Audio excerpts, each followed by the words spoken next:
bienvenue sur le plateau de la Sentinelle TV. Aujourd'hui, toujours dans notre rubrique Jeunes et mariés, épisode 2, nous venons aborder un sujet important, un sujet à savoir le rôle de l'homme au sein du couple. Depuis l'émancipation, nous nous posons la question si le rôle de l'homme a aussi changé au sein du couple. Et aujourd'hui, nous voulons parler avec nos invités spéciaux que nous avons aujourd'hui, que je veux présenter tout à l'heure, de ces sujets importants afin d'éclairer, d'édifier, d'encourager et d'exhorter quelqu'un. Mesdames et messieurs, je vous présente mes invités. Alors, comme vous pouvez les constater sur ce plateau, je suis accompagnée de mes trois invités que je vais laisser eux-mêmes de se présenter. Je vais commencer par madame qui est à côté de moi. Bonjour tout le monde, moi je m'appelle Chimène et je suis excitée pour aujourd'hui. Ça commence bien déjà, je vais aller à la suivante. Bonjour tout le monde, moi je m'appelle Dawn et c'est ma première fois ici et j'ai très hâte de ce que nous avons discuté. Donc voilà, comme Chimène, je suis excitée. C'est madame Kabea en passant, elle est mariée. Toutes les trois sont mariées, hein? Jeunes et mariées. À vous l'antenne. Donc voilà, moi c'est Betty Aubel et je suis très contente d'être là et je suis très contente de partager le plateau avec ces merveilleuses demoiselles. Donc j'ai hâte, j'ai très hâte.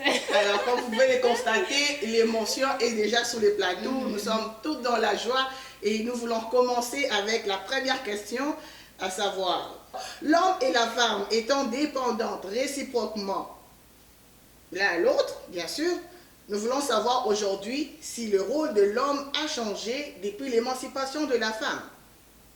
Le rôle de l'homme au sein du couple. Je vais aller poser la question directement à celle qui est à côté de moi, madame Mandé Chimène, qui va nous expliquer un peu, qui va nous éclairer, qui va nous édifier, comme toujours la sentinelle est là pour exhorter, édifier, encourager. Voilà, la première question. Étant jeune et marié, comment vivez-vous la vie du couple? Donc pour moi personnellement, étant jeune et mariée, la vie de couple c'est quelque chose de super. La vie de couple c'est quelque chose de bien, c'est quelque chose d'enrichissant. On apprend beaucoup. Et comme je le dis toujours, dans la vie de couple, c'est une formation à vie. Donc on ne fait qu'apprendre et ça nous permet également de grandir dans tous les domaines de notre vie. Et la vie de couple, elle est belle, bonne, quand tu trouves la bonne personne. Parce que quand tu trouves la mauvaise personne là, c'est un cauchemar. 24 heures sur 24 cauchemar. So, imaginez les films d'horreur là que tu regardes, mais maintenant ça se passe chez toi. C'est ce qui se passe quand tu trouves la mauvaise personne. C'est ce que je peux dire pour l'instant. Alors, madame Dan, Michel, comment vivez-vous la vie du couple? Bon, moi je dois dire, je suis d'accord avec ce que Chimène a dit, mais je pense que pour moi, la réalité de la vie de couple est arrivée avec la situation dans laquelle nous sommes. Dans la pandémie a en quelque sorte défini c'est quoi vivre en couple.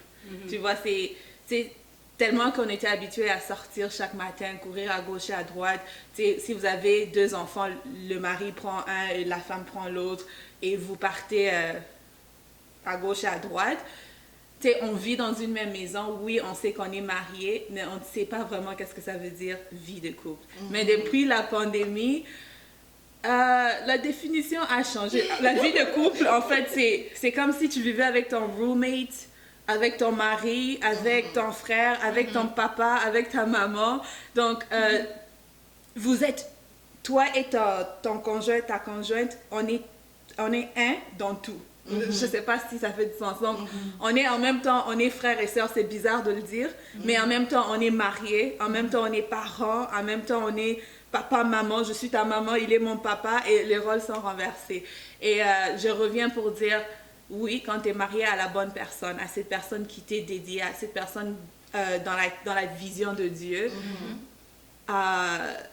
c'est idéal, c'est bien, c'est amusant, passer du temps, tu sais, quand il est 18h, j'ai hâte, parce que je sais qu'à 19h, mon plus petit va aller au lit, et 20h30, 21h, le plus jeune va partir, on va rester juste là, à terre, sur le canapé, à regarder des films.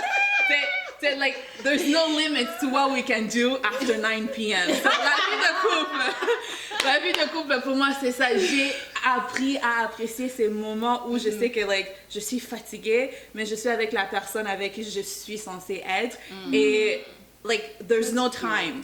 On n'est pas là en train de regarder là, oh il est 10 heures, on doit aller dormir parce que demain on doit se réveiller à telle heure pour commencer à courir à gauche, à droite et recommencer la routine. Donc la pandémie vraiment m'a appris c'est quoi vivre en couple avec la personne avec qui je suis. Mais ça c'est très important parce que ça va directement toucher l'émission que j'ai faite précédemment avec mon invité spécial que je salue en passant, Papa Michel Ndemba, qui s'intitulait le confinement, un moment propice pour changer l'atmosphère de mon couple. Alors c'est vraiment un témoignage, je pense que là où Papa Michel est, il est content d'écouter sa fille en train de dire voilà, le confinement nous apprend comment mieux vivre au sein du couple. Oui. Alors, Madame Obey. Bon voilà, donc moi je m'appelle Betty Obel, je suis gravement, alors sérieusement mariée, donc...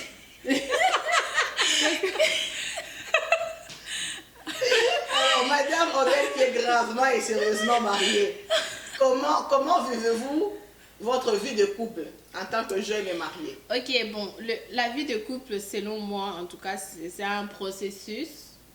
Ça dépend d'une personne à une autre. Je rejoins un peu, comme Chimène a dit, et Don aussi, ils ont dit presque la même pensée que moi. Je pense qu'on est la même génération de mariage. Je suis plus jeune que toi. Plus jeune que moi? Ah, yeah, right. Oui, c'est ça. Donc, voilà. Donc, je voulais dire, la vie de couple chez nous, par exemple, si je peux donner mon exemple, moi, c'est plus la pensée de, tu es marié à ton meilleur ami, et puis tu dois enjoy à chaque seconde.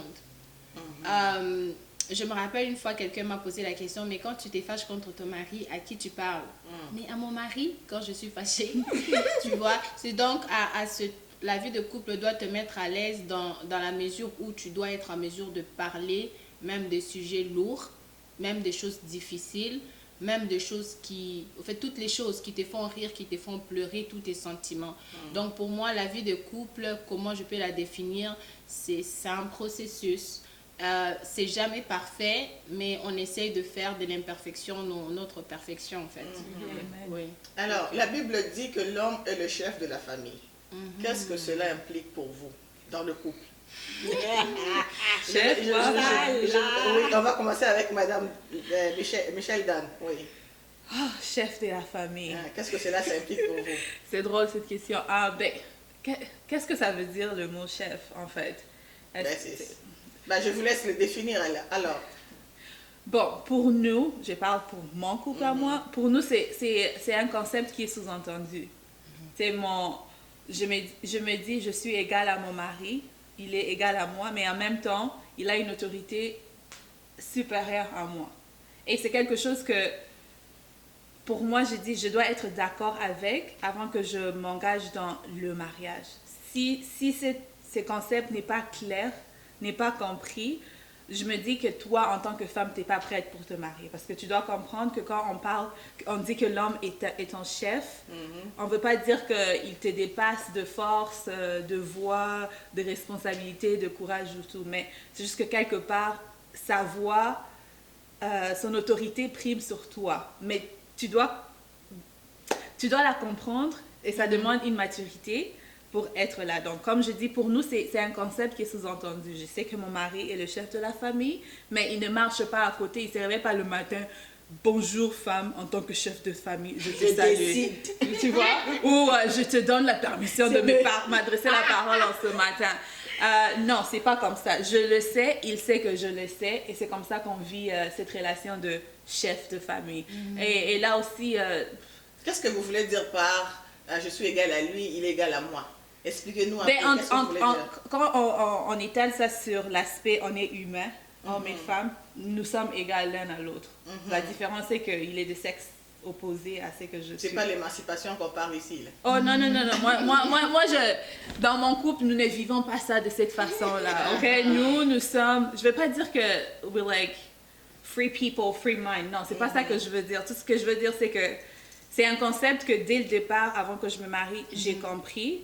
Et c'est pas quelque chose qui doit m'être répété. C'est pas quelque chose que je dois constamment penser dans ma tête. Et puis, quand je me réveille, je dis, oui, je dois reconnaître que c'est lui, c'est lui le chef de la famille. Je dois reconnaître que, tu sais, je ne vis pas avec ça comme ça. Mais par contre, je vis avec ça dans le sens que, oh, je ne peux pas sortir de la maison, aller acheter une voiture sans que j'aie parlé à mon mari et qu'il ait dit oui.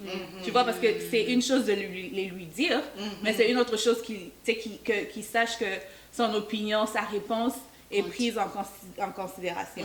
Mais ce que je peux faire, c'est, je peux sortir, je peux aller acheter une bicyclette à notre garçon. Je sais que l'effet que je ne lui ai pas dit ne change pas le fait qu'il est le chef de la famille dans notre couple. Tu vois, je peux pas sortir puis aller me mettre un tatou, une bague de mariage. Mais écoute, je suis mariée, j'ai mis son nom ici. Non, je peux pas faire ça non plus.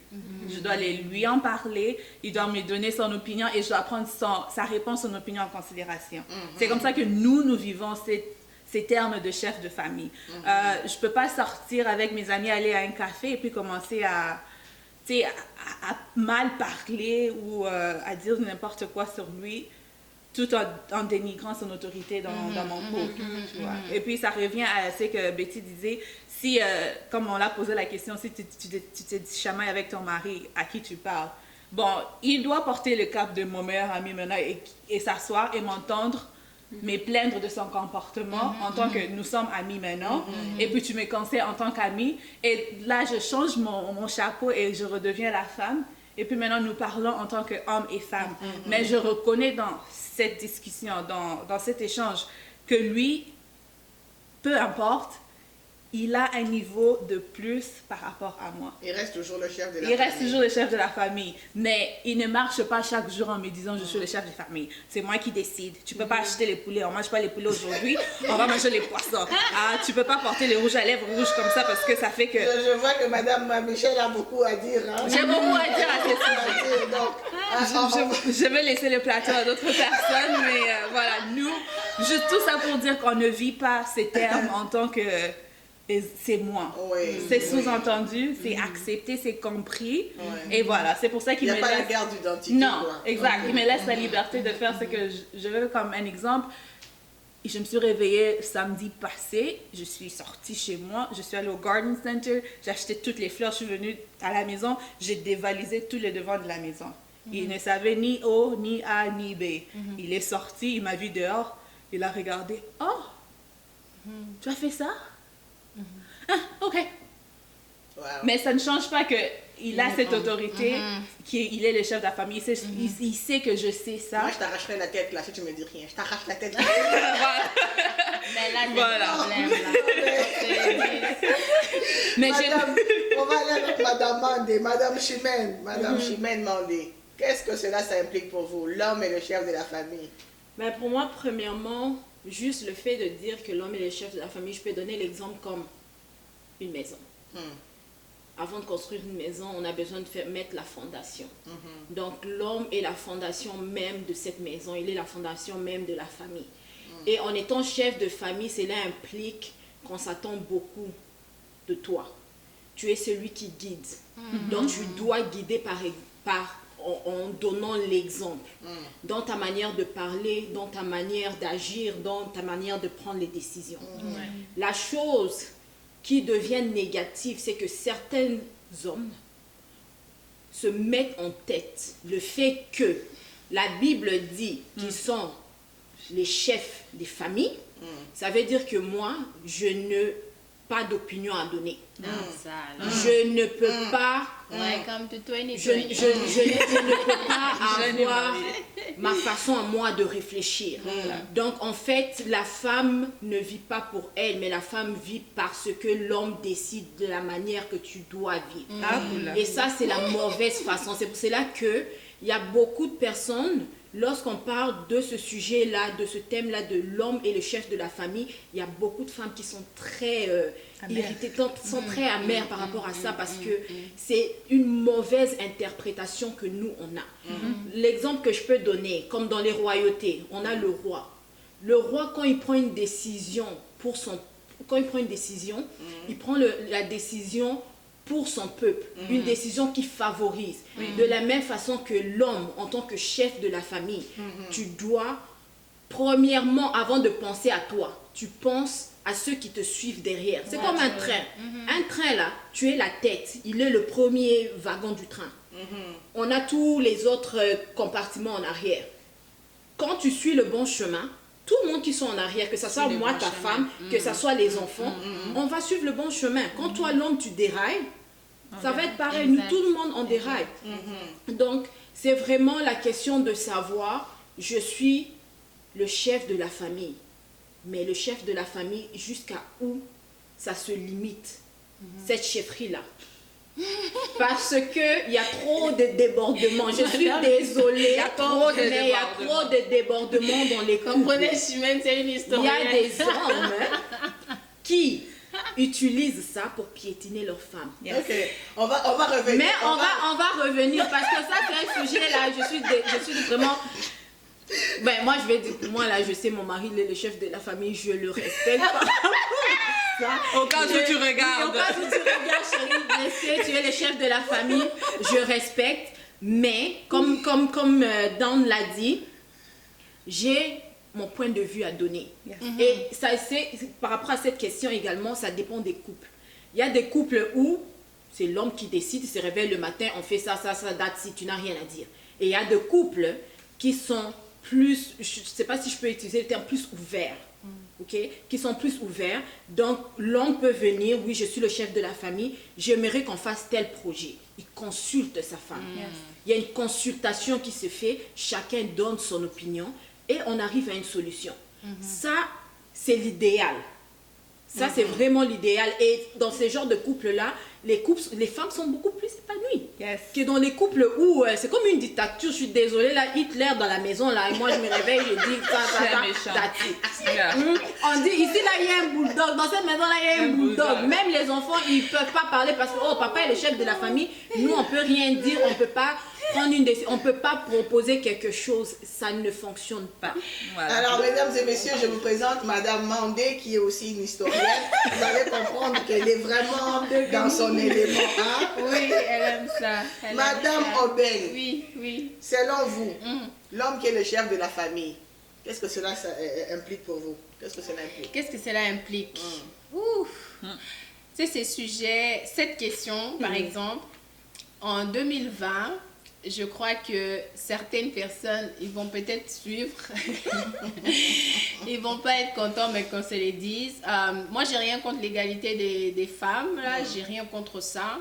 Mais moi, je suis pour que, oui, l'homme est le chef de la famille, dans la mesure où l'homme a des responsabilités qui fait de lui chef. Moi, je prends un foyer comme, au fait, une entreprise.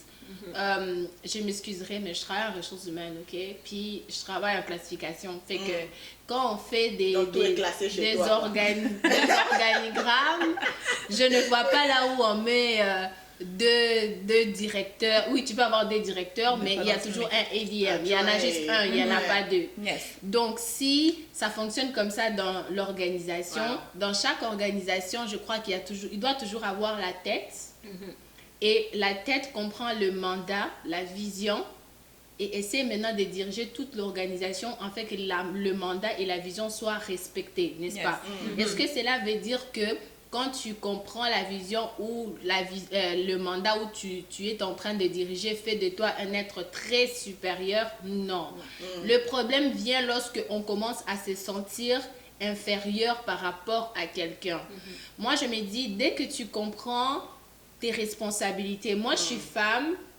Par exemple, chez nous, des fois, tu sais, les débats là de « Oh, mais tu dois consulter ton mari. » Moi, j'aime ça, consulter mon mari. Je le consulte, mais à la fin de la journée, il va toujours revenir. « Babe, qu'est-ce que tu penses? » Et moi, j'aime ça quand il dit « Babe, qu'est-ce que tu penses? » Parce qu'à la fin de la journée, je me dis « C'est moi qui vais prendre les décisions. » Parce que si j'ai dit non, il va réfléchir puis il va dire « Je vais le faire. » Et puis après, il va dire, il va se rappeler, ma femme m'avait dit non. Hein. Elle va dire, du coup, il ne va pas le faire. Tu vois. Donc, pour moi, je me dis, L'homme est le chef de la maison, oui, parce que c'est à l'homme que Dieu a donné la vision.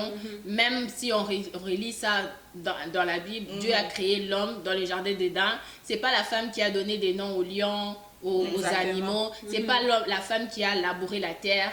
C'est l'homme qui a fait. Yes. Ça, c'est les responsabilités qui viennent avec l'homme.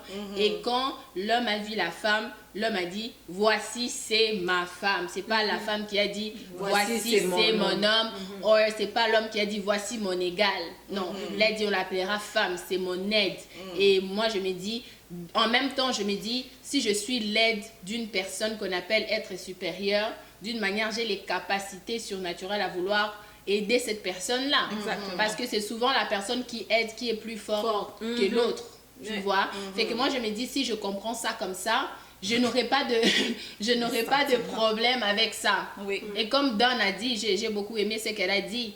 C'est lorsque, avant même de porter ta bague au doigt, vous mettez déjà les bases et que tu n'as pas de problème que ça soit ton homme qui est le chef de la maison. Donc, quand vous rentrez là-dedans, il n'y a pas de problème. Exactement. Et il y a certaines décisions qui sont clairement qu'on doit se consulter. Vous voulez acheter une maison, c'est sûr que je ne vais pas me réveiller un matin puis revenir, bébé, j'ai acheté une maison. Voici la clé. Exactement. Ouais. Ou des décisions qui ont rapport aux familles ou quoi que ce soit. C'est pas du jour au lendemain que tu te réveilles, tu prends la décision. C'est là vient la collaboration. Du coup, même si l'homme est le chef de la famille, cela ne va pas venir impacter dans vos prises de décision et ça va éviter la démocratie. Donc, chez moi, je pense que moi, je suis très d'accord avec toi, avec ça. Mon mari, chérie, tu es le chef. Tu es le chef de la maison. Tu es le chef de la maison.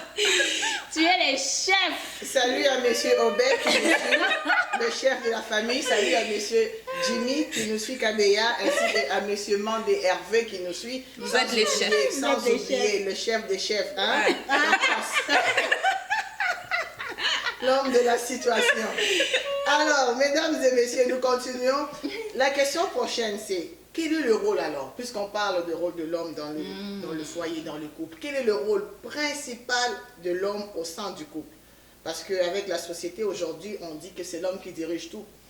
C'est l'homme qui dirige, qui contrôle les finances, c'est l'homme qui prend des grandes décisions. J'ai écouté Madame Rebecca tantôt qui disait mon mari peut décider, mais à la fin de la journée, il va revenir à moi. Fait que la société nous dit que c'est l'homme qui prend des grandes décisions, c'est l'homme qui pense à tout diriger sur le plan des finances et le reste. Qu'est-ce que vous pensez de cela? Madame Mandé. Ça a beaucoup évolué. Cette question... Désolée. Cette question-là, ça a beaucoup évolué dans le temps. On peut voir qu'avant, oui, c'est l'homme, sur le côté, l'aspect financier, c'est l'homme qui prenait soin. Donc, l'homme sortait, ramenait de l'argent ou ramenait des produits, dépendamment de ce qu'il faisait. Et c'est lui qui prenait soin de sa famille. Le paiement de la maison, tout l'entretien, c'est lui qui le faisait. Mais là, nous vivons dans une société maintenant où les femmes sont de plus en plus indépendantes. On voit des femmes maintenant qui travaillent. Et puis maintenant même, on voit des hommes qui restent à la maison prendre soin des enfants alors que les femmes vont travailler. Donc on peut voir qu'il y a une évolution qui se fait. Mais si on entre dans les principes bibliques, c'est la responsabilité de l'homme de prendre soin de sa famille. Donc si je le regarde par rapport à mon expérience à moi en tant que dans mon couple, la responsabilité principale de mon mari, c'est oui, de prendre soin de nous, de protéger la famille, de protéger les enfants. Mais par rapport à l'aspect financier, nous, la façon que nous on travaille, c'est vraiment, on a décidé. Donc ça nous a quand même pris du temps. Puis je me rappelle, notre marraine une fois, avant même qu'on se marie, elle nous a posé la question pour savoir comment est-ce que vous gérez vos finances. Nous, on a répondu que normalement, lui, quand il a son salaire, moi j'ai mon salaire, donc il y a un qui paye le loyer, il y a l'autre qui paye les factures et tout. Elle m'a dit non, c'est pas une bonne idée. Parce que imagine si un de vous perd son travail aujourd'hui, qu'est-ce que vous allez faire? Puis là, on a commencé à réfléchir par rapport à ça.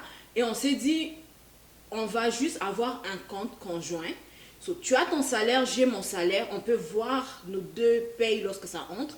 Puis par rapport à ça, on gère par rapport à nos dépenses et quoi qu'on a besoin de faire.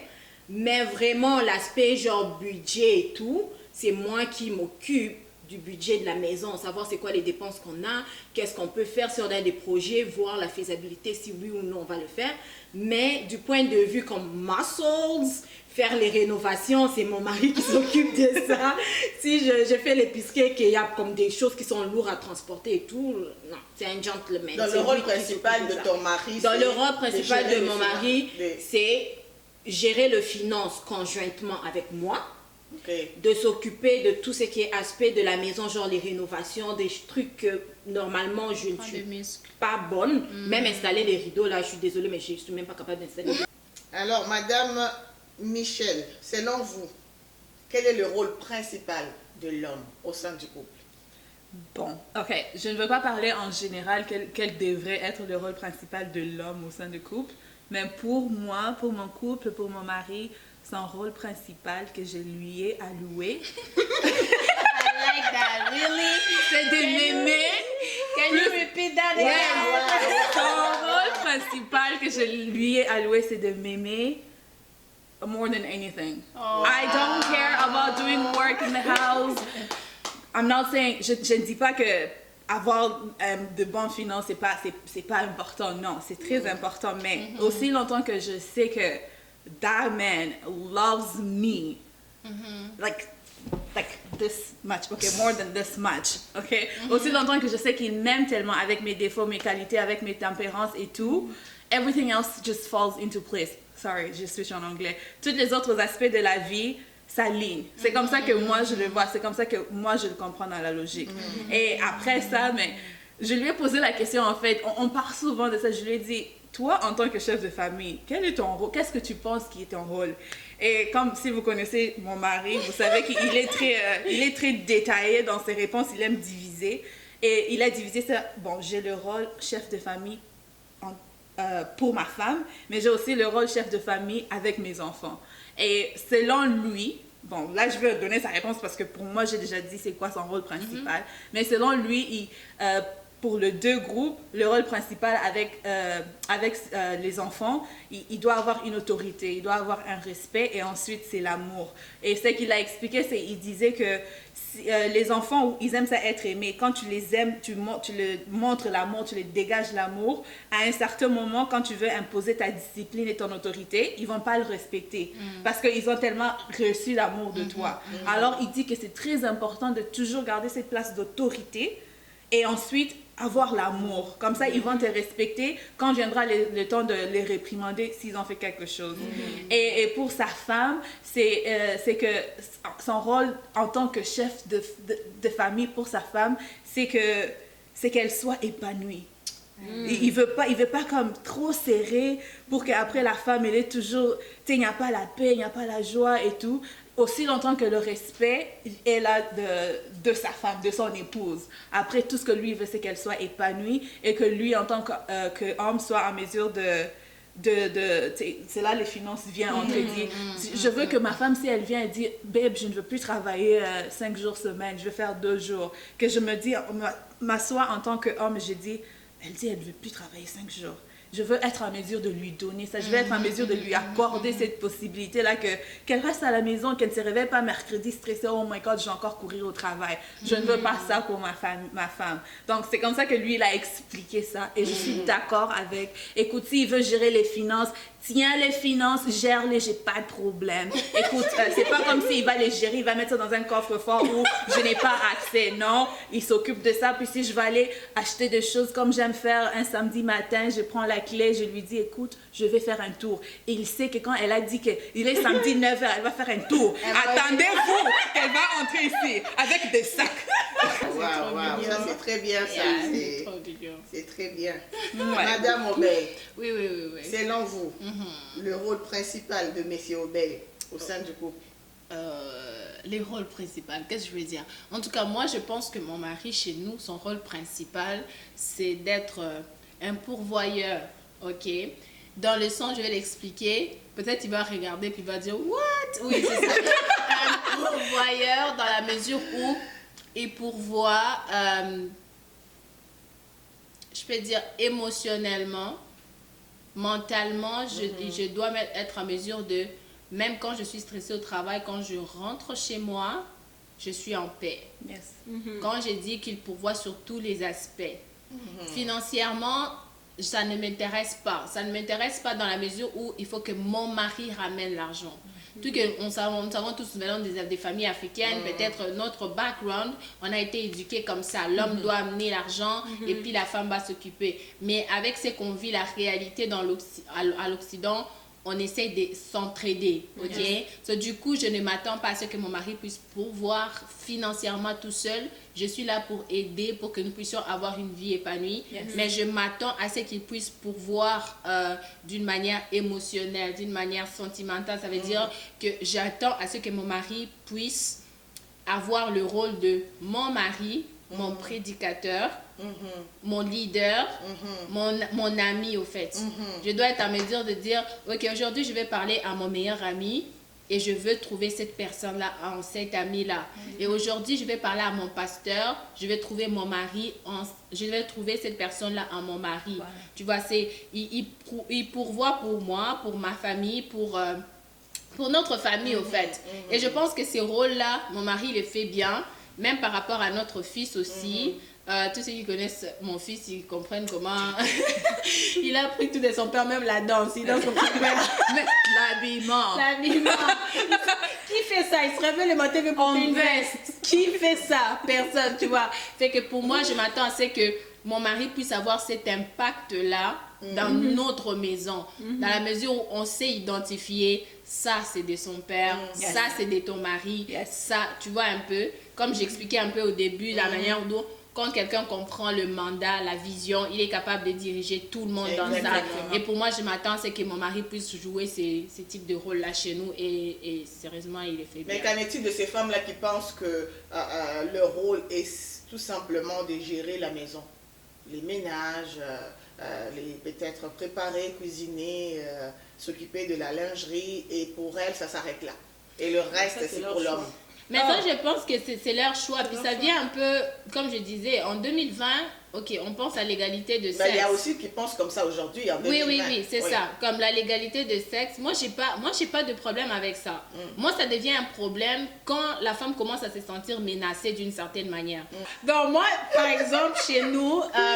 je crois que c'était une discussion qu'on a eue même avant les fiançailles. Moi, j'ai dit à mon mari, j'ai dit, qui était mon mari, mon ex-copain, en fait.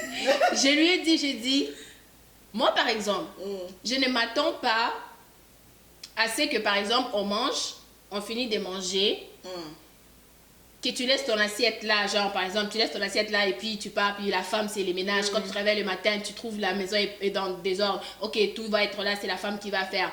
Moi personnellement, je ne m'attends pas à ce type d'homme là. Je n'aimerais pas passer ma vie avec un homme comme ça. On va même pas le chercher. Exactement. On peut même pas commencer par chercher là-bas. Exactement. Donc moi, je m'attends à avoir mon meilleur ami. Je m'attends à avoir mon compagnon de tous les jours. Fait que quand moi je me réveille, et que, par exemple, que je trouve quelque chose qui n'est pas à la bonne place, c'est notre maison. Tu vois, c'est pour ça que je me dis, ce problème de ménage ne devait pas être une discussion. Par exemple, pour dire, oh, la femme, c'est toi qui dois préparer parce que l'homme ne prépare pas. Mais quand tu fais la bouffe, c'est pour nous. C'est pas comme si c'était pour moi-même, tu vois. Donc, ce genre de conversation-là ne devait pas exister. Donc, chez nous, ça a été carte sur table avant même que la bague passe au doigt, là. Tu sais déjà que moi, je m'attends à ce que tu puisses m'aider. Est-ce que c'est une obligation? Non. Je ne veux pas que ça soit une obligation. Je veux que quand que tu le fasses parce que tu aimes le faire. Et parce que tu veux m'aider aussi. Parce que tu veux aider la maison, mais en fait. Si admettons qu'il ne veut pas le faire, parce que tu dis que ce n'est pas une obligation, mais qu'ici, il veut t'aider. Mais il y a de ces hommes-là qui ne veulent pas. Ils vont manger, ils vont laisser là. C'est la femme qui doit enlever. Mais tu vois, ça c'est comme je dis, c'est une discussion qui est censée... comment je peux expliquer ça? Tu sais, les mariages, en tout cas, selon nous, notre génération, on peut dire peut-être c'est la version 2.0 améliorée du mariage. Mais moi, je trouve qu'elle est bonne, cette version-là, parce qu'on met les bornes avant que la bague passe au doigt. On établit des règles avant. On n'établit pas des règles quand on rentre dans la maison. Voilà pourquoi quand l'homme ne commence pas à ne pas débarrasser quand vous êtes dans la maison. Voilà. Non, ça commence dès la première fois où vous avez mangé ensemble, il n'a pas débarrassé. Et le fait de lui sentir qu'il est obligé, là, ça devient un problème. Mais le fait de lui faire sentir qu'il le fait par amour. Attends, c'est par amour que tu fais un petit déjeuner à ton mari. C'est par amour que tu prends soin de ton mari. Yeah. C'est de la même manière que c'est par amour. Mais il y a certaines choses comme le compromis, par exemple, comme dans ma maison, chez nous, c'est que, ok chérie, you know what, la seule chose que moi je suis pas capable de faire, c'est sortir le poubelle, ok? Mais des fois j'exagère, j'ai plus juste On est capable de le faire, on veut juste pas le faire. Dans mon cas, écoute, cher mari, tu vas voir ça, je sais comment le faire, mais je ne veux juste pas le faire. Attends, Oui, on va finir avec Madame oui, Aubel, puis je on va le aller à fais Madame pas. Michel, parce Tu que je vois, vois que tu sais, ça c'est va comme, sortir. Hein? exactement, tu sais, c'est comme, moi des fois je suis comme, il y a des choses que je veux pas faire en fait. C'est la poubelle, je veux pas le faire et je vais pas nettoyer les salles de bain, ok? Ça c'est quelque chose il a dit, oh ok, tu veux pas faire ça, ok, je vais le prendre. Oui. Est-ce que je lui ai obligé? Non. Je lui ai juste dit, même c'est une accommodation, j'aimerais qu'on puisse être comme ça. So, du coup, les salles de bain, c'est lui qui le nettoie. Même s'il faut que je fasse un petit reminder, mais mon chéri, il le fait quand même. Tu vois, non? Chaque samedi matin. Il sait que... Non, c'est pas chaque samedi matin. Mais bon, on va dire que ça... Mais pareil, je sais que même quand il oublie, des fois, je fais... Ils sont nombreux, hein? Exactement. Puis je suis comme, mon chéri, la salle de bain, la salle de bain. Madame Aubel, moi, Oui. ce qui m'a beaucoup touchée quand vous avez parlé, c'est de dire que l'homme n'est pas obligé. Oui. L'homme n'est pas obligé, mais c'est par souci d'aide. Oui, par qu'il va amour, faire, oui. disons par amour, parce que la maison nous appartient. Exact. Je ne dois pas seulement me réveiller le matin, passer la main, parce que c'est moi la femme. Yes. Exact. Donc, le matin, l'homme peut aussi se réveiller et faire cela. Yes. Tout à fait. Et moi, Mais je nos pense que- parents, Mm. nos parents nous ont inculqué une autre manière de penser. Oui. De dire que l'homme, c'est le chef de la famille et il doit être traité aux petits oignons. Ah, Quand il John, mange, mais moi, On n'est pas en Afrique. attendez, On n'est pas en Afrique. attendez, Ok, fini attendez. vite parce que je dois parler. Fini vite. On est au Canada, il fait fret. Vas-y. Alors, quand vous devez préparer pour lui, le servir, évidemment enlever. Et quand l'homme arrive, on doit s'assurer d'enlever sa veste, enlever ses chaussures, Ok. mettre ses pieds dans l'eau tiède avec un peu de citron. Ok, je peux Attendez, parler. ma question Oui, arrive oui, là. vas-y. Masser un peu, prendre bien soin de son homme, parce qu'il est le chef de la famille. Il doit se sentir bien traité, comme je disais tantôt, avec délicatesse. Alors, selon vous, parce que vous dites que l'homme doit faire cela si c'est les ménages ou aider aux soins dans la maison, S'il si veut. c'est là, bon, lui semble, disons, s'il veut. Mais nos parents nous ont dit le contraire. Ok, il faut que je m'assoie bien. Voilà. Je veux répondre à la question. Ok, je vais dire ceci. Premièrement, moi je ne suis pas d'accord avec cette manière de faire. Parce que je me dis, non seulement que oui, c'est vrai, beaucoup de gens vont dire que oui, on est mariage 2.0 amélioré, je sais pas trop. Ok, mais moi je crois que ce n'est pas ça qui fait sentir l'homme le chef de la maison. Ok, il y a des femmes que l'on sait, que l'on connaît, qui sont capables de faire toutes ces choses-là, mais sont très impolies. Alors quand il se tient devant l'homme pour parler, tu oublies que c'est la même femme qui a enlevé la veste. Yes. Est-ce que enlever la veste, c'est ça qui fait que tu respectes ton homme? Non. Est-ce que le fait que ton homme ne débarrasse pas la table, tu fais tout, c'est ça qui fait que l'homme c'est son chef? Non, moi je ne pense pas. Parce qu'on va prendre l'exemple simple. On est dans ces pays, mon mari travaille, moi je travaille. Prenons l'exemple des femmes qui ont des enfants. Moi j'ai un enfant qui va à la garderie. Ok? On sort nous deux à la maison. On part nous deux au travail. On revient, on prend le petit à la garderie. On revient. Je dois faire à manger. At least, mon mari s'occupe de l'autre enfant pendant que je fais à manger. Je mets sur la table. J'ai fini. Ok? En idéal, ça devait être je finis, je débarrasse, je fais la vaisselle, je range tout et puis je suis fatiguée au plus tard vers 21h à peu près. Puis après ça, bon, il faut encore que tu t'occupes de papa. Hein? Puis après ça, il faut que tu te réveilles le matin. Mais l'homme qui t'aime ne va pas te permettre. Parce qu'il ne va pas, n'est-ce pas, te user au fait. Yes. Il ne va pas te fatiguer parce que tu ne vas pas être au petit soin. Parce qu'après- Du coup, tu enlèves déjà la place de enlever la veste là. Aïe, aïe, aïe. Pour moi, personnellement, je ne trouve pas ça nécessaire. Au début, quand on venait de se marier, je disais, oh chérie, je vais choisir tes vêtements les dimanches et tout. Puis là, tu vois, mon mari est comme, je vais choisir ma cravate, je vais choisir. Tu vois, est-ce que ça fait qu'il ne se sent pas homme? Non. C'est juste que je me dis, ça dépend d'un couple à un autre. Peut-être dans l'ancien temps, tu vois. Comme moi, je me rappelle, mon papa, il pourvoyait à tout. Tu vois, ma mère pouvait dire, H24, je reste à la maison, on ne manquera de rien. Parce que papa était en mesure d'avoir un grand salaire, pourvoir à tout. Et la vie était belle, puis la vie change. Mais dans des pays qu'on est ici, on essaie de s'accommoder. Alors si on doit déjà s'accommoder sur cet aspect-là, pourquoi pas s'accommoder aussi sur l'aspect ménage? Si tu veux ton massage, chérie, je vais te faire ton massage à 21h, pas de problème. Ta veste, peut-être, je ne l'enlèverai pas, mais tu auras ton massage. Tu comprends ce que je veux dire? Il y a une conversation que j'ai souvent avec mon mari, je dis, oui, je comprends d'où tu viens, de l'éducation qu'on a reçue de nos parents, où, comme tu dis, ils nous disent, voilà, voici les responsabilités de l'homme, voici les responsabilités de la femme. Mais moi, je dis toujours, dans ces buckets-là, il y a des choses qu'on doit prendre qui sont positives, qui vont fonctionner pour nous, pour notre maison. Parce que, comme je le disais, moi, si je suis fatiguée à 9h, oublie ton massage, oublie ta manicure, oublie ta pédicure, oublie tout. On ne va même pas discuter là-dessus. C'est que j'ai passé une journée où je suis fatiguée. Donc, comme toi, tu n'as pas pu le comprendre et voir que j'ai dû nettoyer 5 fois la même place, nettoyer les assiettes, débarrasser la table où il y avait les assiettes. Tu n'as pas vu ça, ce n'était pas clair. La prochaine fois, je le dis, ça a l'air dur, mais ça a pris du temps pour qu'on arrive là.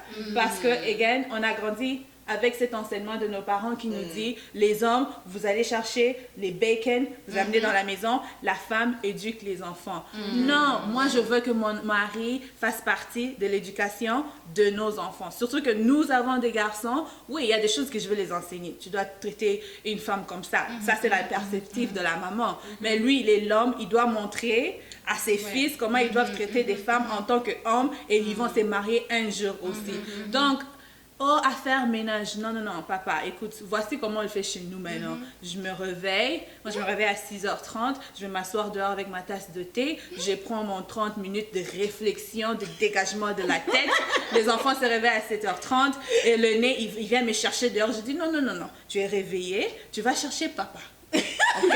Et il va chercher papa. Papa, il est l'heure de se réveiller. Nous sommes à deux, nous devons nous entraider. Parce que moi, c'est comme ça que je le vois. Et ça a pris du temps pour qu'on arrive à cette compréhension où il y a même un commentaire que nos aînés ont fait, on dit chez eux, ils font ça comme ça.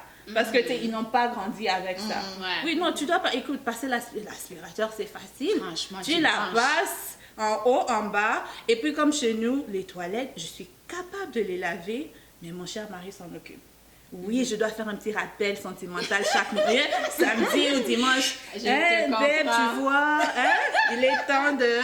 Je peux pas laver les enfants là-bas, ça n'a pas d'allure, tu vois, non? Ou je l'appelle d'un, tu dis, viens, je te montre quelque chose. Voilà. Regarde. Tu vois, tu les fais comme ça. Oui, il n'est pas obligé de le faire. Et c'est mieux s'il est fait sans se sentir obligé. Mais je veux qu'il comprenne... Je veux venir à une question, avec ce que vous dites là. Oui. J'ai une question pour ça, là. Avant d'y arriver, je vais juste écouter Madame Mande pour elle. Qu'est-ce que vous en pensez de tout ce qu'on parle? L'homme, est-ce que l'homme peut aussi, ou c'est juste la femme qui doit faire les ménages, préparer? Vous, quand votre mari arrive, là, il arrive, il trouve la nourriture à la table, il mange, il finit, il prend les cues, il s'assoit, même à la télécommande. Comment vous faites ça chez vous? Bon, pour moi, premièrement, moi j'ai eu un gros problème avec. J'ai eu vraiment un gros problème avec. Moi, c'était tu dois m'aider.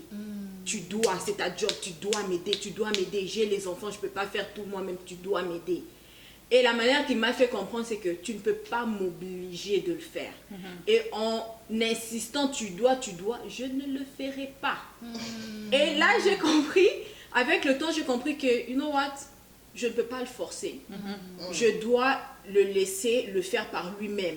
Et autre chose aussi, c'est que il y a d'autres hommes qui ne font pas. C'est pas parce qu'ils ne veulent pas. C'est parce qu'ils ne savent pas. Et par rapport à mon mari, je reviens encore à lui, c'est que lui, même il me le dit, moi, ma maman, elle faisait tout pour moi.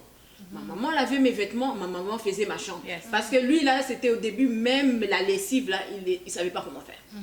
Il a dû apprendre. So, quand il se retrouve dans une situation où tu as des enfants, les enfants sont en train de crier partout, il y a les vêtements qui traînent, il n'a pas eu d'autre choix que d'apprendre. L'autre problème que moi encore j'ai eu, c'est que quand il fait quelque chose, moi j'encourageais pas. Je critiquais. Et c'est pas une bonne chose. Je me rappelle une fois, il a fait une recette de poulet et j'ai critiqué. Beaucoup de J'ai sel. abîmé, j'ai comme déformé mon visage quand je le mangeais. Puis je critiquais, oh non, il manque ça, il manque ça, il manque ça. Et il m'a dit lui-même, depuis ce jour-là, il m'a dit, je ne veux plus préparer. Voilà. Parce que je me suis forcée de faire quelque chose et tu n'as même pas apprécié. Et ça l'a pris du temps. Je me rappelle, l'autre fois, je reviens du travail, il avait fini de travailler plus tôt. Il a récupéré les enfants. J'entre, ça sentait le pondou. Oh, j'entre, je trouve, il a préparé le pondou et la viande. Tu sens que... J'étais étonnée, émerveillée. Et j'ai mangé le pondou et le foufou, là, j'ai mangé à 8 h. J'ai dormi de 9 h à 10 h du matin. Il faut voir le niveau. Mais, c'est que je tiens à préciser, comme Dan l'a dit, comme Michel l'a dit, c'est que même nos parents, quand on a nos séances de couple, ils nous posent toujours la question de savoir à l'homme, qu'est-ce que tu fais pour préparer la soirée? Si la femme doit le matin prendre soin des enfants, comme moi j'en ai 3 là, imaginez, moins de 9 ans. Je dois prendre soin des enfants, prendre soin de la maison, prendre soin de ça, de ça, de ça. À la fin de la journée, je suis fatiguée. So, j'ai pas le temps pour te dorloter ou... non, j'ai pas le temps parce que je suis fatiguée. So, c'est à toi, monsieur, de préparer la journée. Donc, quand tu me vois, je suis en train de préparer, tu peux prendre l'aspirateur, tu passes. Ça ne change pas ton statut d'homme. Parce qu'il y a beaucoup d'hommes qui pensent que s'il va faire la lessive là, ou la vaisselle, là, il n'est plus un homme. Ça va être écrit sur son front. Ça va être écrit sur son front. Vous savez quoi? Monsieur X lave les assiettes chez lui. Ou Monsieur X avait changé la couche de son fils. Voilà. Non, ça ne va pas être écrit. Quand tu arranges ta maison, c'est ta maison. C'est votre maison. Les gens viennent, ils trouvent la maison, c'est propre, ça sent bon, ça fait votre fierté. Voilà. On est en Occident, on n'est pas en Afrique là où papa il a la possibilité de se payer des domestiques qui vont tout faire. Ici, tu peux pas parce que ton salaire là, si tu décides de payer un domestique, c'est ton salaire qui part. So, vous restez pas avec un salaire. Donc, les hommes, aidez, soutenez-nous. C'est exactement ce que nous aussi les femmes on a besoin. Là, tu vas voir des femmes qui sont épanouies parce que on est fatigué. Les femmes sont fatiguées. Et si tu as une femme qui se plaint tout le temps là, tu vas pas bien vivre. Tu vas pas bien vivre. On est émotions au travail. Tu sais même pas ma journée au travail. J'arrive, il faut que je commence à préparer. Et à la fin de la soirée, comme Madame Michel a dit, oublie ça. Ben, tu sais, je voulais dire quelque chose. Tu sais, on est des jeunes. En fait, hors tout ça, là, on est des jeunes. Tu t'es marié jeune. Pourquoi tu veux amener cette façon de penser aussi qui n'est même pas de ton âge?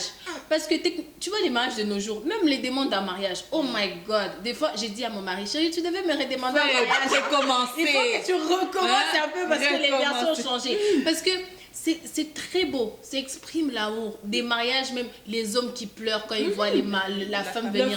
C'est des beaux mariages. Et la plupart des gens, je peux dire, de notre génération, les gens se marient jeunes. Maintenant, tu t'es marié jeune. Puis tu vis avec la mentalité de Pourquoi tu vas avoir cette Vikings. mentalité de vouloir t'asseoir là? Et tu sais, le lion là, il n'a pas besoin dans la jungle de crier, de rougir. Oh, I'm the lion, I'm the lion. Tu n'as pas besoin. Un lion, tu le regardes juste par son aspect. Tu as des frissons, tu vois, non? So, je me dis, les jeunes, vous êtes mariés jeunes. Vivez jeune, soyez jeune dans tout, soyez 2.0 dans tout. Tu t'assois comme ça, même quand les gens viennent, tu masses les pieds de ta femme. Il faut donner cette envie-là. Je connais un jeune couple, quand il marche même, tu vas voir. Mais pourquoi un jeune couple? Ma soeur qui est là. Hein, quand il marche comme ça, tu vois son mari tient même le sac. C'est trop mignon. Tu ouvres la portière de ta femme, c'est trop mignon. Allez, bon. Vous avez dit que l'homme peut aider dans la maison s'il veut ou tout ça là. Maintenant, la question est de savoir, parce que c'est notre maison. Yes.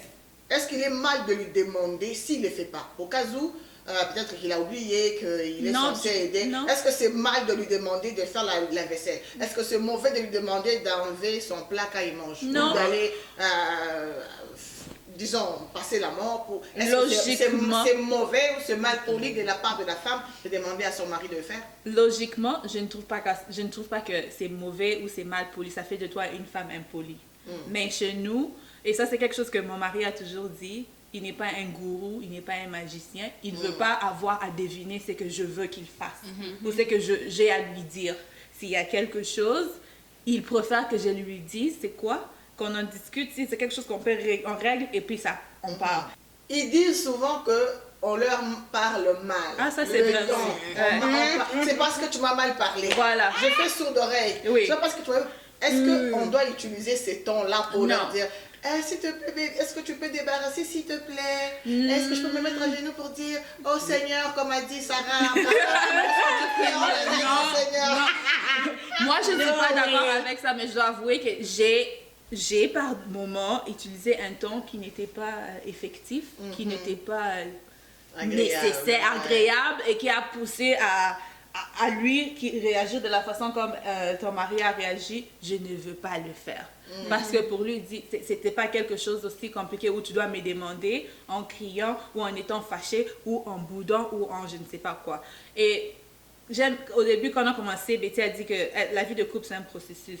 Et on apprend. Et pour moi, si tu n'es pas capable d'apprendre, c'est comme tu disais, c'est une entreprise. Tu fais quelque chose mal au travail, tu as une discussion avec ton gestionnaire et tu apprends de là et tu te réajustes. Et le mariage, c'est la même chose. Ouais. Et je disais tantôt, oui, ça fait 5 ans que je suis mariée, mais ça m'a pris quand même 5 ans pour pouvoir comprendre mon mari au point où je le comprends aujourd'hui. Pour répondre à ta question, il est préférable que la femme demande, que la femme rappelle, au lieu que maintenant tu restes là. Ce n'est pas mal poli. C'est mal poli si tu demandes mal.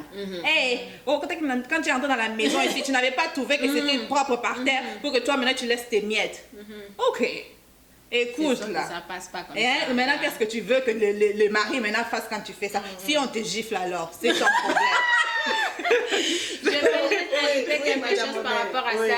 Moi, je me rappelle les débuts de notre mariage, il y avait des petites tensions. Pourquoi? Parce que la manière dont je parlais, au fait, des fois, il y a des personnes qui sont naturellement un peu autoritaires, dans la mesure où quand tu parles, même si tu sais que tu ne parles pas mal, mais la manière dont ça va sortir, c'est comme si tu dictais. Exact. Puis, moi, j'ai toujours dit, en fait, mon mari m'a fait comprendre une chose. Si tu n'es pas capable de parler comme ça à Michel ou Gloria, qui sont comme mes amis très proches, pourquoi tu me parlerais moi comme ça? Voilà. Si tu parles comme ça à tes amis, at least c'est tes amis. Mais si en plus de ça, tes amis, tu ne peux pas parler comme ça, pourquoi à moi tu dois parler comme ça? Parce que je pense que c'est dans la manière dont tu demandes. Moi, j'ai toujours eu cette stratégie-là. Par exemple, quand on finit de manger, Dieu merci, c'est une grâce. Mon mari, lui, c'est automatique dans sa tête. Quand il se lève, il doit partir avec son assiette, il lave son assiette, c'est automatique. Il va peut-être pas laver toutes les assiettes, mais son assiette, il va toujours laver.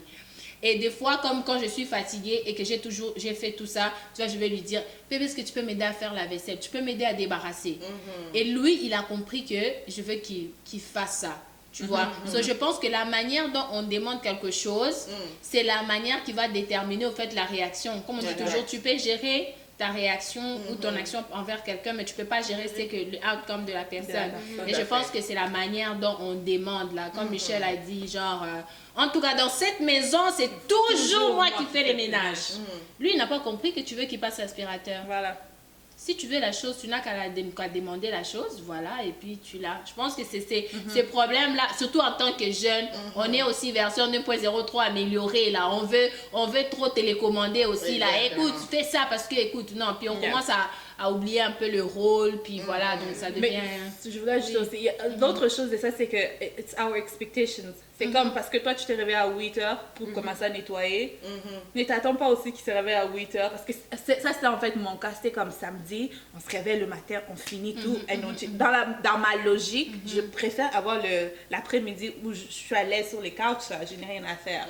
Donc, quand je me réveille à 6h, là, je fais tout ce que tout ce qu'on se disait, ok, moi je vais faire ça, toi tu vas nettoyer la salle de bain. Après je commence maintenant à aller les réveiller à 7h30. Réveille-toi, réveille-toi. Moi je suis réveillée depuis, moi je suis réveillée. Moi j'ai déjà fait. Mais tu sais, je comprenais pas que, tu sais, pour lui c'est, je vais le faire. Je sais que c'est quelque chose que je dois faire, on en a discuté. Et parce que toi tu as fait ce que tu devais faire à 6h30, ça veut pas dire que moi si je dois le faire à ces temps-là aussi. Donc ça aussi avec nous, ça créait beaucoup de tension, comme tu disais, parce que j'avais cette expectation-là. Non, tu dois faire à l'heure que moi je fais, comme moi je dis que nous allons le faire. Donc c'était ça aussi. Donc ce sont des choses à régler, ce sont des choses que on apprend avec les temps, mais again, répondre à ta question, il faut demander. Ne te fâche pas, ne boude Tout à pas. fait. Oui. Madame, Si je peux, oui, alors, juste ajouter. Aussi, quand tu demandes à un homme, les hommes ne pensent pas, ils réfléchissent mais pas vous, comme... vous d'abord, puisque votre mari avait déjà pris une position par rapport à ce que vous avez dit tantôt, Uh-huh. vous l'avez demandé ou vous l'aviez dit d'un ton qu'il a dit, je ne fais plus. Oui, c'était comme non, je vais pas le faire. Mais je pensez-vous sais plus. que vous pouvez encore avoir ce courage-là d'aller lui dire, est-ce que tu peux m'aider à faire ceci? Non, mais maintenant il le fait même sans demander. Là c'est rendu. Ok, il fait parce que lui-même. Oui, il le fait Mais maintenant ma parce que question lui-même est de il savoir, veut. ma question est de savoir, Oui. comme je l'ai posé aux autres tantôt, est-ce que c'est mauvais, c'est mal que tu as lui demandé, il va se sentir encore Non. comme si tu viens encore retomber dans le passé, ou il peut le prendre cool et puis faire la chose que tu demandes? C'est pas mal de demander. Comme Michel et Betty l'ont dit, le problème, c'est la manière que tu le demandes. Et également, les hommes, la façon que les hommes processent l'information, c'est pas comme nous. Par exemple, je peux lui demander, est-ce que tu peux enlever les tasses qui sont là? S'il te plaît. Bon, bah, s'il te plaît. Est-ce que tu peux enlever les tasses? Pour moi, je m'attends qu'il va le faire directement, immédiatement que je le Tout de dis. Il va suite, le faire tout de suite. Il s'est Mais levé. c'est pas pareil. Pour lui, c'est un process. Peut-être il va d'abord décider, non, je vais d'abord aller à la salle de bain. Voilà. Puis je vais revenir, je vais aller à la cuisine chercher quelque chose. Voilà. Puis après, je reviendrai le prendre. Et moi, c'est ça le gros problème que j'ai eu. Parce que pour moi, c'est quand je demande quelque chose, c'est comme, right now, you have to do it. Comme tu dois le faire maintenant. Et ça ne fonctionnait pas parce que pour lui, il doit prendre le temps de process comme toute l'information que je lui ai donnée, où je peux demander, est-ce que tu peux nettoyer les salles de bain? Il doit prendre comme le temps. Parce que moi, je lui demande maintenant, mais lui, il avait peut-être calculé que non, je vais le faire le soir. Yep. Then, je vais retourner, la salle de bain n'est toujours pas nettoyée. Then, c'est là maintenant que ça amène des problèmes parce que je commence à me plaindre. Et comme Michel a dit, moi, c'était comme ça. Là. C'est toujours moi qui fais tout dans cette maison. Je suis fatiguée. C'est toujours moi qui fais tout. Les enfants sont tranquilles. Je suis tannée. Je suis tannée. Et c'était pas la bonne manière. Parce qu'après, l'atmosphère, c'est comme chacun est dans son coin. Pourquoi je vais aller la parler? Elle est tout le temps frustrée. Chacun est dans son coin. Pour moi, je pensais qu'en criant comme ça, Ça résout. il comprend mieux. Yep. Mais c'était pas le cas. Et je me rappelle, une fois, il m'a fait asseoir. Il est comme, t'as pas besoin de crier. Parle-moi calmement. Mais ça, je pense, c'est le problème de toutes les femmes. Oui, hein. parle-moi. On demande, puis on On est crie très, à on est verre. très impulsif. Mais je pense que c'est l'accumulation, en fait. Oui. On accumule, on accumule, puis quand ça explose, c'est comme boum. Et moi, j'étais comme ça. Hein. Oui. Mais moi, quand j'explose, comme Michel disait, moi, la boudeuse, là, je ne te cache pas la face. Toi, là. ça n'a même pas encore Comme- réduit. Donc, j'ai boude là. Pendant une Alors, semaine. on court rapidement derrière le temps. La question suivante. Qu'est-il censé de faire qu'il ne fait pas en tant qu'homme dans la maison, chef de famille? Qu'est-il censé faire qu'il ne fait pas? Je vais aller avec Madame Andé. Qu'est-ce qu'il est censé faire qu'il ne fait pas? On va réfléchir dans ma carrière. Donne une bonne réponse, hein, je vais copier ta réponse. Qu'est-ce qu'il est censé faire dans la maison qu'il ne fait pas? En tout cas, moi, personnellement, par rapport à tous les points qu'on a discutés, mon mari, il est dans toutes ces catégories-là. Gloire à Dieu. Il n'est pas parfait, puisque vous ne trouverez jamais un homme 100% parfait. Mais il fait de son mieux dans toutes les catégories, il se retrouve. Michel, qu'est-ce que ton mari est censé faire? Qu'est-ce que l'homme est censé faire qu'il ne fait pas? Qu'est-ce qu'il est supposé faire qu'il ne fait pas? Ah, cette question va faire un balai, les valises déjà. Vous savez combien Je veux préciser à M. Bey, M. Kadeya, M. Hervé, Moutamba, moi là, je n'ai pas de chambre ici. De la sentinelle, hein. On n'a pas de chambre de réserve. Je vais garder le plateau quand le voleur, si vous me laissez dans ici. Qu'est-ce qu'il oh my god, qu'est-ce qu'il ne fait pas qu'il doit faire? Oh my god. tout comme Chimène, sérieux, Jamie, il a toujours été top-notch quand il s'agit de nos enfants. It's like, he's the greatest. Il est aussi là à m'écouter, mais il aime ça dormir tard. C'est chiant. Je m'excuse, babe. C'est un nocturne, en fait. Tu sais, c'est sa nature. Et moi, c'est... Les enfants sont au lit. Parfois, même quand je vais mettre mon dernier au lit, je regarde, là, ça c'est ma chambre. Ah, je vais aussi dans ma chambre, hein. Sur les lits. Pour moi, je dis, je suis déjà sur les lits. Où est-ce qu'il est? Pourquoi il n'est pas ici? Ben, ça, c'est là où je peux dire... Je l'ai fait la remarque il y a quelques jours. Je dis, pourquoi moi, quand je viens toujours au lit, après toi, tu n'es pas ici? Tu viens comme vers 3 h du matin, après tu me réveilles. Non, moi, je dors déjà. Je suis en train de rêver. Je suis reposée. Et puis maintenant, tu viens rêver, tu te m'énerves. Moi, je n'aime pas ça. Alors, hier, avant d'aller dormir, il était 22 h, je travaillais toujours. Et puis, il me dit... Bon, moi, je vais aller dormir. Je dis, ah, ok, bonne nuit. Il dit, non, je te dis seulement parce qu'après, je veux pas que tu dises, oh, tu étais allé dormir. Moi, je t'ai pas dit bonne nuit, je n'étais pas là. Donc, c'est pour te dire, je vais dormir. Si tu veux aussi venir dormir, tu viens. Ça, c'est une invitation. J'ai regardé l'heure, j'ai dit, je vais venir. Donne-moi encore un peu de temps. J'ai aussi mis mes écouteurs, j'ai dit, aujourd'hui, tu vas aller dormir seule. Rapidement avec Madame Obel. Qu'est-ce que j'aimerais ça que mon mari fasse, qu'il ne fasse pas, qu'il ne fait pas présentement.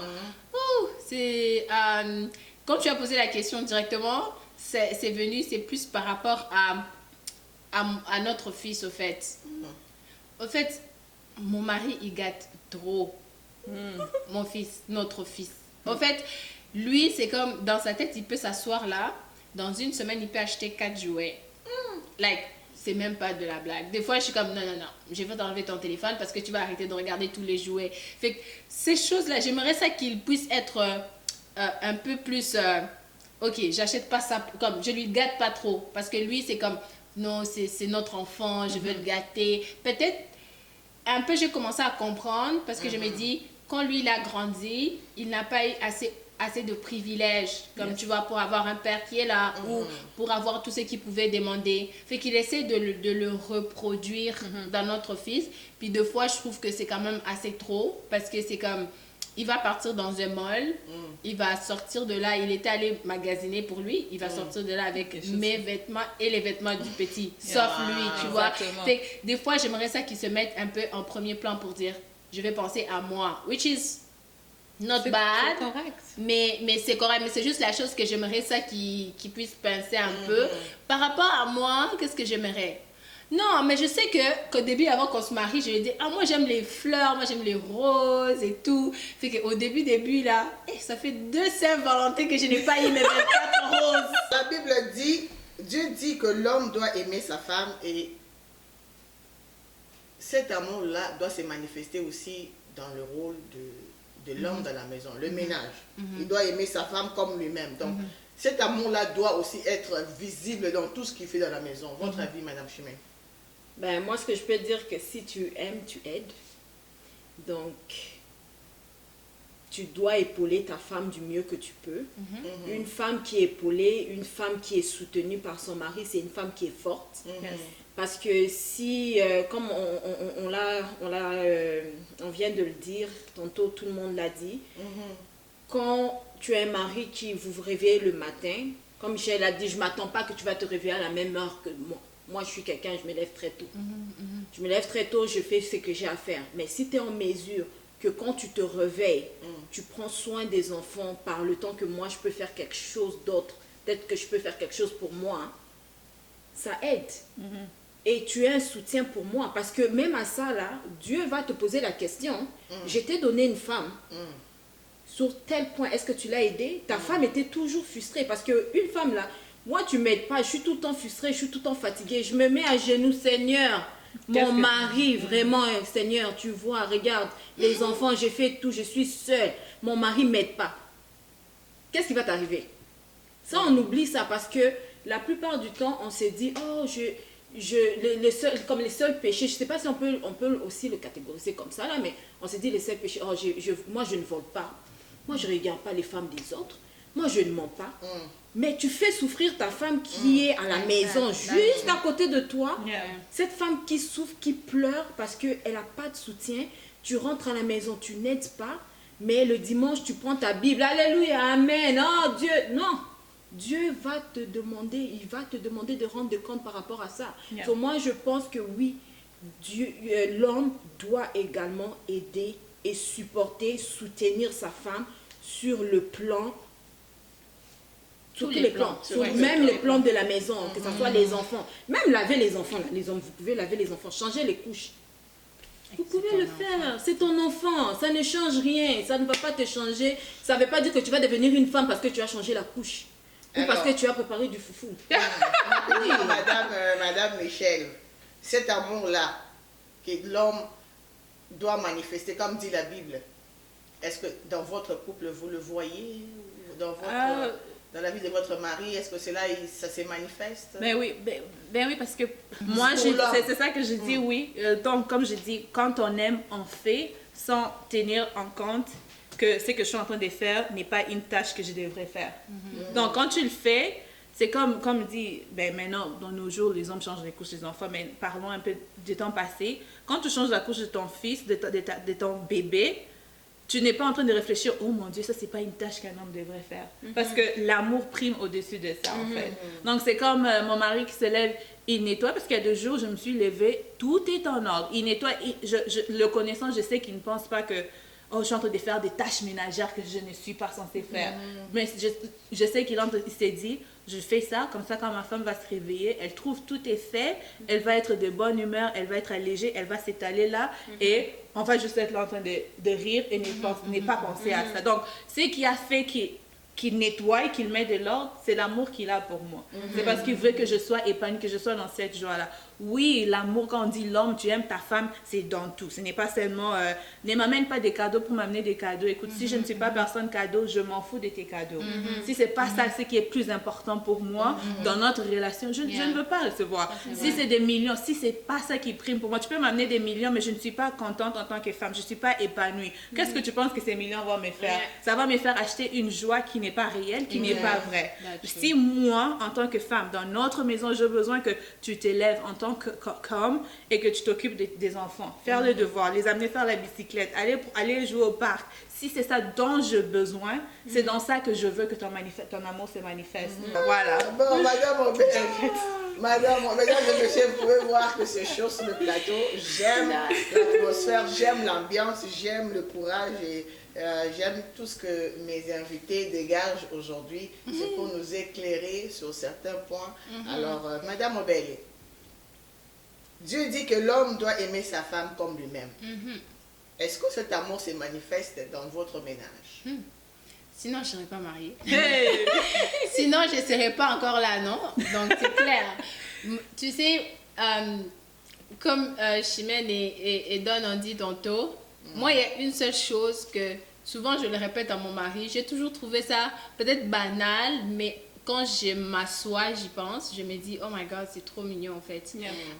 Je me rappelle encore, on habitait dans un condo, puis on était au 2e étage, et j'avais ma voiture, il avait sa voiture, on travaillait dans des coins différents. Fait que lui, il se réveillait le matin, il déneigeait ma voiture, il partait à la maison 1 heure avant moi, mais il va déneiger ma voiture, il va enlever la neige sur sa voiture, il va partir. Moi, quand je descends, je trouve ma voiture déjà déneigée. Ou quand on avait une seule voiture, lui il sortait, alors qu'il ne travaille pas le matin, il devait me déposer. Donc, il déneige la voiture, il chauffe la voiture. Moi, quand je rentre, la voiture est déjà chauffée parce qu'il dit, ma femme est frileuse. Tu vois, c'est genre des choses comme ça. Je n'ai pas besoin que tu m'amènes des millions. Je me rappelle, j'ai parlé au travail, puis au travail, il me disait que tu es une princesse. Et je me dis, oui, je suis une princesse. Il y a des choses comme ça, des petites choses comme ça. Même à la maison, quand j'essaie de soulever quelque chose de lourd, il va dire non, je vais faire.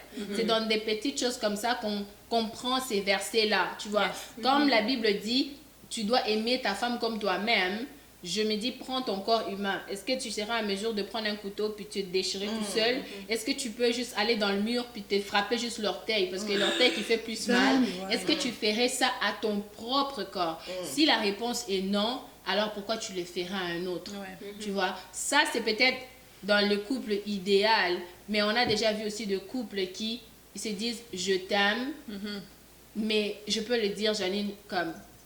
Je peux le dire parce que c'est quelque chose que, personnellement, ça me dérange de voir, de voir les couples comme ça. Les gens peuvent dire, ouais, ça fait juste 5 ans, t'es marié, qu'est-ce que t'en sais? Mais je trouve ça inconcevable. Par exemple, un couple, vous avez une voiture à la maison, mais le père, il est tranquillement à la maison et sa femme prend l'autobus à moins 40 et va au travail, va faire l'épicerie parce que papa ne veut juste pas sortir parce qu'il fait trop froid. I'm sorry, but non, non, non, non. Tu vois? So, moi, je me dis, si tu aimes ta femme comme ton propre corps, ça doit se démontrer. Exactement. Et je me dis, je bénis les seigneurs, c'est une grâce. Tu sais, on est jeune, encore une fois, je vais parler à un couple jeune. T'es jeune, t'es marié, prends soin de la personne qui est à côté de toi. Yes. Démontre l'amour. Parce que je pense qu'il n'y a pas mieux, comme Michel a dit, il n'y a pas mieux que de se sentir aimé. Tu peux avoir des millions. Des fois, on voit les couples comme hollywoodiens là. Ils divorcent tout le temps. Pourquoi ils ont des millions? Pourquoi ils divorcent? Ouais. Il a des millions, mais il a la plus belle femme au monde. Pourquoi il la trompe? Tu vois? Et pourtant, il a tout. Mais des fois, on a juste besoin de ces petites choses. C'est que tu me déneiges la voiture. Quand je sors le matin, je suis comme, oh my God, I feel so loved. Tu vois? So, c'est des petites choses comme ça que je dis que la Bible devait être appliquée à la lettre. Et j'ai béni le Seigneur parce que je le vis. C'est vraiment un privilège. Alors, un mot de la fin, la conclusion. Vous avez juste 1 minute chacune. Hein? Chrono, 1 minute. Je vais commencer avec Madame Chimène. Ok. Donc, En conclusion pour le jeune, parce que nous sommes en train de parler de la rubrique Jeunes et mariés, l'épisode 2. Alors, nous adressons aux jeunes couples et évidemment à ceux qui sont déjà avancés en âge dans le couple. Les conseils sont toujours, on dit toujours que les jeunes peuvent jouer les tam-tams et les vieux peuvent danser aussi. Oui. Donc, à vous, Madame Chimène, un mot de la fin, la conclusion pour les couples qui nous suivent. ok. Donc moi, pour conclure, la seule chose que je dirais, c'est que le mariage, c'est magnifique. C'est fantastique, c'est beau. Et se marier à la bonne personne, c'est vraiment la base. Et moi, je vais personnellement m'adresser aux hommes aujourd'hui. Évidemment, parce oui. que le sujet, c'est pour les hommes, les rôles des hommes. Oui, je vais m'adresser aux hommes. Moi, personnellement, je le conçois très mal. Les hommes qui, premièrement, tu travailles, ta femme ne sait même pas combien tu gagnes. Les hommes qui, deuxièmement, ta femme, là, la dernière fois qu'elle a vu un 100 $ qui sort de ta poche que tu lui donnes, ça date de 2-3 ans. Troisièmement, les hommes qui sont là, qui attendent que leur femme fasse tout à leur place. Tu dis que tu aimes une personne. Dieu nous a aimés, Jésus nous a aimés, qui s'est sacrifié. Il est allé à la croix pour nous. Quel amour! Et vous, toi tu dis que tu aimes ta femme, mais tu laisses cette même femme que tu dis que tu aimes souffrir. La femme est seule avec les enfants. La femme est en train de tout faire. Toi tu es là, tu es assis confortablement, comme si de rien n'était. Tu attends qu'on te sert, qu'on débarrasse pour toi. Il reste juste qu'on te lave. Je suis désolée. Mais il reste juste qu'on te lave parce que vous êtes, oui, c'est ça. Vous êtes vraiment des enfants. C'est quelque chose que les hommes de cette génération, vous devez travailler. On doit arrêter avec la mentalité que, oh, nos parents, je n'ai jamais vu mon père débarrasser. Je n'ai jamais vu mon père laver les assiettes. Autre chose, pour nous les femmes, nous sommes jeunes, nous avons nos enfants maintenant. Nous accumulons de l'expérience, nous avons vu comment les situations se sont passées avec nos mères, nos grandes-mères. On a des enfants. La plupart du temps, on ne prépare que le fille au mariage. Comment tu dois être, comment tu dois te comporter. On ne prend pas le temps de préparer nos garçons. Yes. En tant que parents, c'est pour cela qu'il y a beaucoup de couples après, comme quand les hommes se marient, il y a beaucoup de problèmes après. Pourquoi? Parce que dès la base, quand ils étaient petits, les mamans, les papas n'ont pas pris le temps de les préparer, les hommes, je parle bien, au mariage. Comment être avec votre femme? Par exemple, même des petites choses comme préparer quelque chose comme ça, aider même à la maison, c'est toujours, oh, la fille doit faire. S'il vous plaît, les mamans, c'est le temps, nous, en étant jeunes, d'aider nos enfants. Très bien, merci. Ok, vous avez 1 minute. Ok, je vais essayer. Oui. Pour moi, c'est en quelque sorte comme un petit témoignage que j'aimerais faire. En grandissant, j'ai vu deux choses avec mes parents et mon environnement. Et je me rappelle, quand j'étais jeune, je disais toujours, je ne veux pas me marier parce que je ne veux pas vivre ce que je suis en train de voir. Parce que j'ai toujours vu le mauvais côté. Les parents, la maman qui travaille plus, ou la tante qui fait plus, ou la violence qui se faisait. Et je disais toujours, pourquoi je vais m'engager dans une relation où je vais souffrir?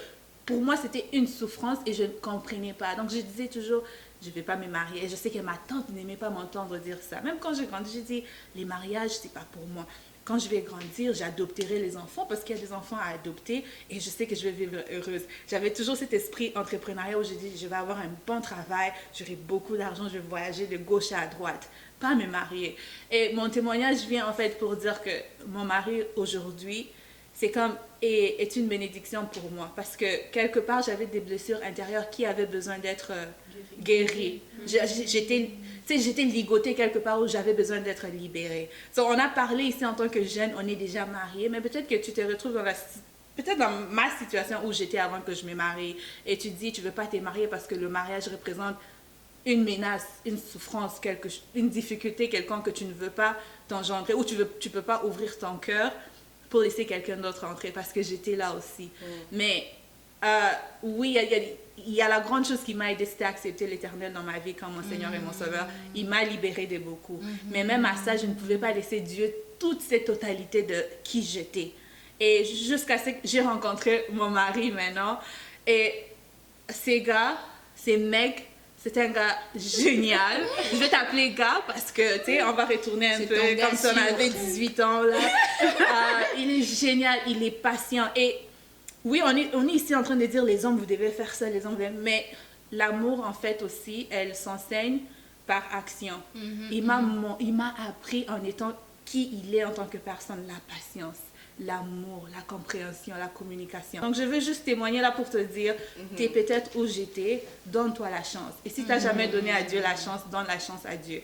Parce que tout ce que tu ressens, la lourdeur, les blessures, les peurs, Dieu viendra prendre et il va mener dans ta vie quelqu'un qui viendra t'enseigner maintenant. Voici comment mettre ça en pratique. Oui, Madame Obel, Oui, un mot de la fin, un mot de la fin. la conclusion. Au fait, comme le thème le disait, on parlait du rôle de l'homme dans le couple. Je peux rejoindre un peu Michel. Quand elle a commencé à parler, je me suis dit, ah Michel, pourquoi tu vas juste lire dans mes pensées? En fait, moi je voulais donner un petit témoignage, mais par rapport à mon mari. Mon mari a perdu son père, il avait 10 ans. Fait qu'il a grandi avec sa mère. Tu vois, puis il n'est pas... souvent, quand j'en parle, je deviens un petit peu émotionnelle. Vous allez comprendre, mais je vais essayer de ne pas l'être, sinon mon make-up. Ouais, c'est ça. Donc, il n'a pas grandi dans une famille où tu vois l'argent couler. Non, il a grandi dans une famille modeste. Donc, des familles où la mère a vendu des beignets pour qu'il puisse se subvenir. Et en grandissant, il a dit, lui, quand il va se marier, il va faire de sa femme la femme la plus heureuse. Il a vu sa mère travailler autant fort. Il a dit, moi, si je dois me marier à une femme, il faut que ce soit une femme qui travaille comme ma mère. Alors, quand on s'est rencontrés, à chaque fois que je parlais, je pense qu'il a l'habitude de... Je pense qu'il a dit une fois ou deux, il a dit, ma femme excite mon intellect. Moi, je ne comprenais pas quand il disait excite mon intellect, ça veut dire quoi? Et pour lui, je pense qu'il a grandi avec cette mentalité-là. Ma femme, je ne peux pas la faire souffrir parce que j'ai vu ma mère souffrir. Alors, aujourd'hui, j'aimerais juste dire à un jeune, parce qu'on est dans la rubrique de jeunes, on parle à des jeunes. J'aimerais dire à un jeune, c'est ta mentalité, c'est la vision que tu as de ce que tu veux devenir demain qui va déterminer quel genre de personne tu seras aujourd'hui. Tout à fait. Let's say, ta femme ou ton foyer va être ce que toi tu vas décider que ça soit par rapport à ton expérience. Comme Michel, par exemple, tu peux avoir un background qui peut t'enseigner d'une manière positive, qui peut t'enseigner d'une manière négative. Mais est-ce que la personne qui est en face de toi mérite de encaisser le coup de ce que tu as vécu ou de se réjouir de ce que tu peux donner comme feedback positif. Amen. Voilà pourquoi je viens dire, jeune, quand tu te maries, réjouis-toi. Tu te maries à ton meilleur ami. Comme Janine a mentionné tantôt, il ne devait pas avoir le bagarre d'identité. On te dit, l'homme, c'est le chef de la maison. Tu n'as pas besoin d'argumenter pour dire, non, moi, je ne suis pas une esclave. Personne n'a dit que tu es une esclave. Dans toute entreprise, il y a une hiérarchie. Respecte ton hiérarchie. Fais ce que tu as à faire. L'important, c'est que l'amour surpasse tout. Amen. Voilà, nous sommes À la fin, c'est avec un grand sourire que nous disons merci à nos invités. Nous sommes très honorés de les avoir avec nous.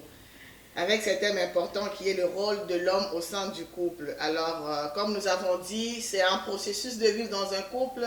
Ça prend la conversation, ça prend la communication. Ça ne sert à rien d'avoir la guerre d'identité. Alors, tu es chef de la famille, tu restes chef de la famille, mais tout en manifestant l'amour que Dieu a mis en nous en tant qu'enfants de Dieu à pouvoir s'aider. Parce qu'on est des aides et on est appelé à se supporter mutuellement, que ce soit dans les tâches, que ce soit dans les décisions à prendre pour le bon fonctionnement du couple. Ce thème vraiment qui a beaucoup de profondeur, alors je sens qu'il y a la réserve qui est encore là, qu'on va garder pour la prochaine fois. Maybe partie 3.